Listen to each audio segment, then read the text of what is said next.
Bright Tuty. Every student matters. Observations. It is one of the method which is used to measure personality in a person. So let's just first check what is observation, and then I'll take you forward with like how actually you can observe people in order to assess their personality. When we talk about observation, we refer to that we are trying to watch their social behavior. That is the behavior that a particular person is, showing in a particular social setting. When we observe this person, we get to know about their likes, we get to know about their dislikes. Now, how is that possible? We get to know, if there are a lot of people sitting in a room, are they sitting close to each other? Their postures, their, face gestures, like do they have a smiling face? Is it that they're showing, a frown on their face? They're showing, frustration on their face. From that, you can get to know, who is whose friend, who is comfortable with whom in this particular room. So therefore, you get to know about their likes, about their dislikes. You also get to know about leadership qualities through observation. So if you put them in a particular situation where, the situation demands that people take up some kind of leadership traits, you will observe who is that particular individual out of the entire group who actually comes forward himself and takes over the role of a leader. Therefore, through observation, you can get to know a lot of personality traits about people. Now, observation can be of several types. Observation may be done in natural conditions. Observations may be done in artificial conditions as well.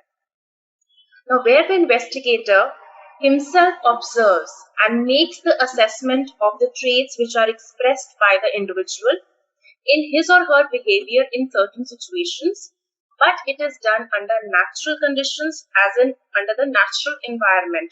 Could be a park where children are playing, could be, a classroom. These are natural conditions where the observer is the investigator himself, and he's trying to see, the groupism behavior, like who is speaking to whom, are students speaking to each other in the classroom, how is one student treating the other student, is he talking to him in a respectful manner, or is he trying to, act in a particular way where he can, belittle the other person. So all those behavioral traits can be observed in a natural setting. Now, it's very important that the investigator or the observer, he must be impartial. So he is a spectator because he is observing a particular social condition, a scenario where people are interacting with each other so as to measure or assess their personality, right? Specifically, I would use the word to assess and observe their personality. It's important that he should be an impartial spectator. It's important that his observation in no manner should be influenced by his own desires, by his own wishes, hopes, or could be even by his own gender. It should not be the case that if it is a female observer, then she should, see this person who is again a female in this entire group in a positive light.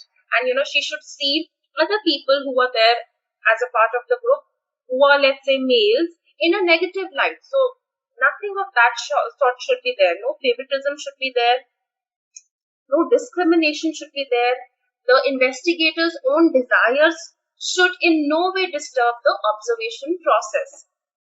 When we talk about natural conditions, example of that would be that when we are trying to study a child's behavior and assess his personality through this behavior that he's showing in a natural setting as his own class, or could be the way he interacts with other people in a scenario, let's say a natural scenario as in playground.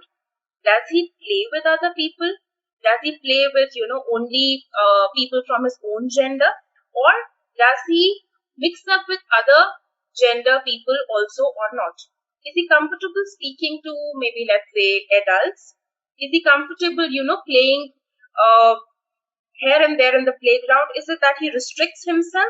So when you look at him, when you observe his talks, when you observe his expressions, his posture, it is going to give you a lot of rich content with which you can, come up with a basic assessment about this child's personality.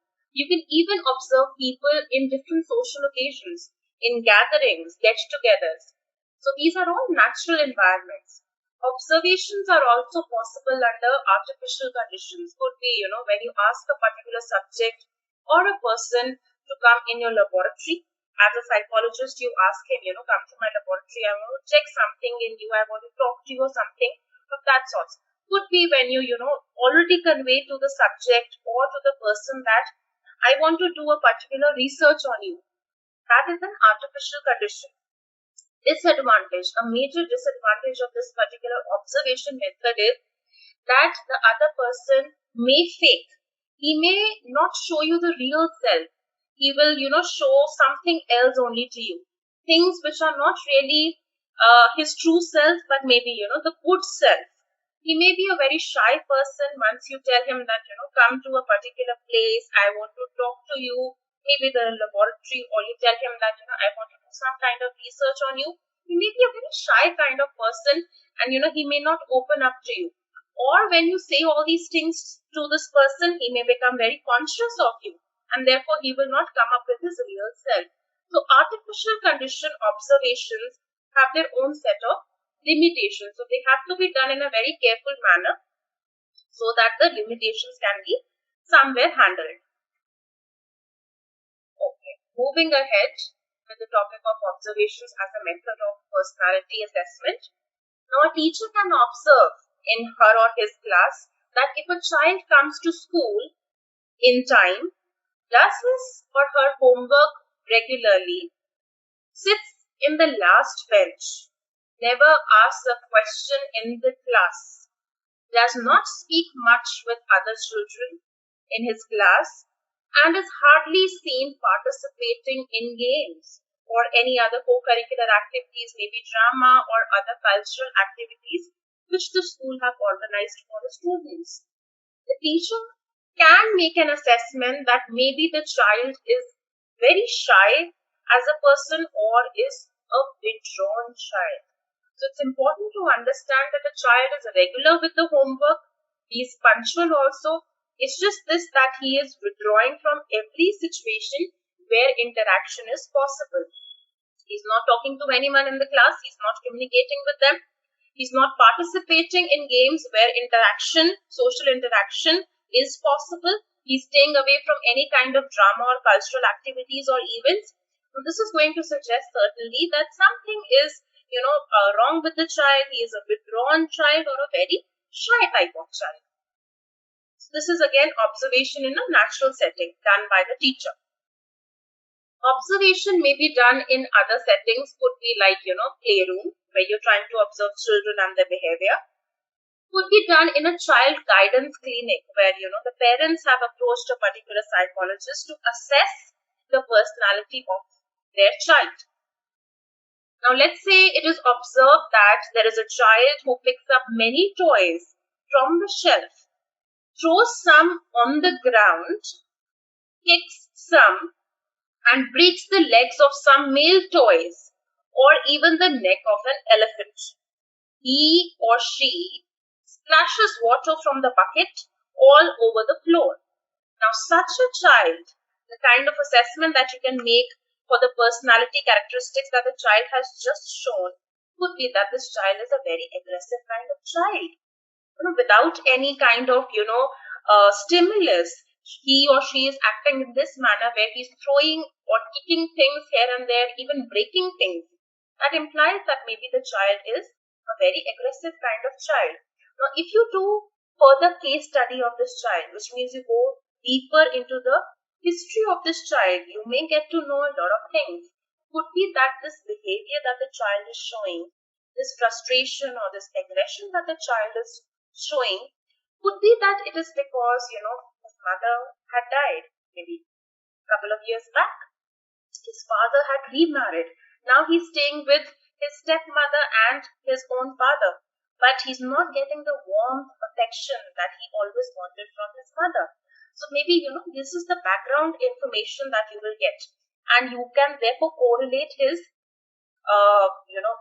background history to his present behavior. That is done through another method which is known as case study method, which I will be taking up in detail in another video of mine. So moving forward, Yes. Now, observations that you're doing, you may do under natural conditions, as I have already mentioned. You may do under artificial conditions. You may do through, there is like a one-sided door where you can actually see what is happening on the other side of the room. You can observe children playing in, let's say, a particular playroom, but they cannot see you. So there is, a blind on one side where vision is possible for the observer, but vision is obstructed or it is not at all visible to the participants of the observation process. Now, when we talk about observation as a method of personality assessment, it's also important to understand that observer bias may also crop up. I've already hinted onto it, where the culture that the observer is coming from. Let's say he is a Western observer, and when he's trying to observe people from India, especially let's say children of Indian society, he may not be very well able to understand their behavior because of his own biases, because of his own culture. He may not be able to do justice to the entire observation process because there are a lot of cultural differences. So, observer bias could be because of the culture that you are from, could be because of the background that you are from, could be because of the gender that you have, could be because of your own personal and negative experiences that you've had as a child. So it's important that whosoever is doing this process of observation, he must be a very skilled, must be a very trained person. It's important that side by side notes are made during the observation process, which means that do not rely on your memory only.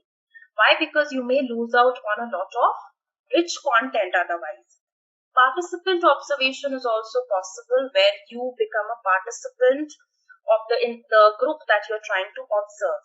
So over there, you are silently observing the entire group. Nobody knows that you are actually an observer. So you are, you become a friend of theirs, and you are, let's say, going out with them on a party. And these people that you're trying to observe, maybe that you're taking them as a part of your study, these people have no clue that this new friend of theirs is actually having a motive of observing their behavior or observing their personality. This kind of observation technique is known as participant observation, where the observer himself becomes a participant of the group that he's trying to observe. Okay. Another subtopic that I'm going to touch upon in this particular video is situational tests.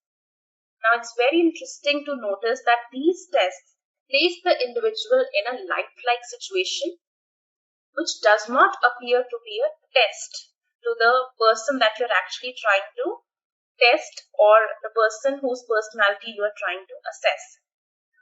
But it's important to understand that they are expensive to arrange. It's difficult and time consuming to prepare these tests also. It's important that ethics must be considered when these tests are being used. So it's important that when these tests are being administered, in no way humans or animals should be harmed in any manner. So ethical considerations are very important. They must be taken care of when we are administering these situational tests. Okay, the first situational test that I will take up with you is character education inquiry. Now, this character educational inquiry was conducted by Hartshorne and Mark in May 1928, which means this test dates back to 1928. They did it as a part of a broad study in situational tests. In one of their investigations, the students were allowed to mark their own examinations, which means score their own answer sheets, assess their own answer sheet, and give marks like how good they have done, which unknown to them, now this is very important, unknown to them had already been scored by the investigators. Now the differences in these two sets of scores, that's the score which was given by the investigator and the score which was given by the students to their own responses or answer sheets, they were used as evidence of cheating. So this highlighted a particular part of their personality, the cheating trait which the student had. Okay. Office of Strategic Examinations. Now, another classic use of situational tests was actually used by the United States Office of Strategic Services in the year 1948. In one of these tests, potential candidates for military intelligence work, they were to construct a large cube from poles, pegs, and blocks within a given time of 10 minutes only. Now, this job was a very complex job, and because of this complexity, each candidate was allowed 2 helpers who, unknown to the candidate, were actually psychologists, trained to cajole, trained to interfere, trained to ridicule, and generally make the task impossible to complete for the candidates. The leadership ability of each candidate was observed and rated. So this entire situational test was actually designed to assess whether these potential candidates had leadership qualities in them or not. So they were rated according to that, and then the most desirable candidates were selected for this service. Okay. Another type of situational tests are in-basket tests. So one situational test that does not depend upon deception is known as in-basket test, which refers to the in-basket found on the desks of administrators and executives, which contain work to be done. So basket over here is basically the work which needs to be done and kept on the desk of the administrators. Let's see what was exactly done in this particular type of test. One second. For example, 2 letters may be kept in the in basket, each demanding a different and usually a contradictory and immediate response by the candidate. Now, as the candidate begins to work on responses like which letter to respond first, a telephone message may appear in the in basket along with notice for meetings, reminders of various kinds, a note that a fight has also broken out among students, and so on. So these kind of different situations are actually intentionally put to the client, or you can say the candidate. Now the scoring criteria which was used is as follows.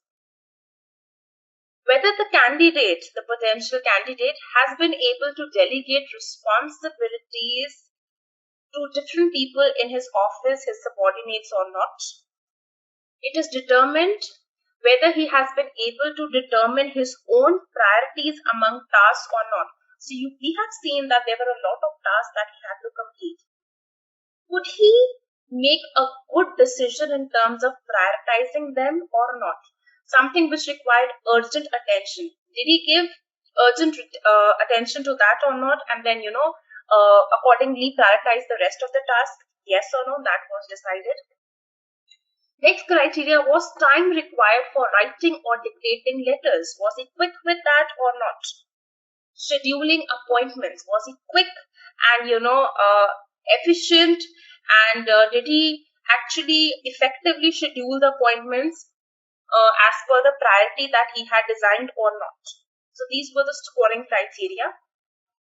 Okay. Another kind of situational tests are referred to as deceptive studies. Now these are tests which use deliberate deception. Over here in this particular kind of studies, individual is deliberately fooled, he is lied to or tricked. Another kind of situational test, which is again a very effective kind of situational test, is referred to as leaderless group discussion. So as the name is suggesting, it's a group discussion, but there isn't any leader in this particular group discussion. So this is another observational method that had its popularity increased because of its use with US Office of Strategic Services. during World War II, although its beginnings were in pre-war Germany. Now, this is primarily used to select executives, military officers, teachers, administrators, and others who must work with others.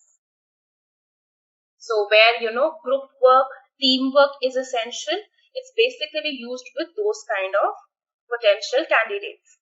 The procedure requires that a group be formed of potential hirelings, which means the total number of people who had applied for a particular position, be it a military position, be it a teacher position or some administrative position. That group has to be formed of potential candidates. Now, all these candidates are given an unstructured job related task to solve, and they're usually told how much time they will have to discuss its solution. So there is one task which is given to them, and they are told how much time they will have to discuss its solution. No other information is provided to the potential candidates, except perhaps some vague directions are given to them, and there isn't anyone who is appointed as the leader of the group, and then they are observed. That is how they solve the task which is given to them. Okay, now what is observed in this particular leaderless group discussion is who is the one who takes up the role of the leader. Nobody was announced as the leader in this particular group, but who takes up? Who is the one who takes up the initiative? Who is the one who who is doing the most when it comes to solving the task? Who takes the leadership role and who has the leadership qualities? All these skills are assessed through the group discussion which is happening, the leaderless group discussion which is happening, and therefore a leader is chosen or the most desirable candidate is chosen for a particular position. Okay, now in relation to the topic that I've just taken up in this particular video, towards the end of the chapter, there are a set of questions which are given. Under the category of very short answer questions, you have question number 4, which is how can a child be called as a withdrawn child? Under the category of short answer questions, there is a question number 7. How helpful is the observation under controlled condition in order to understand personality?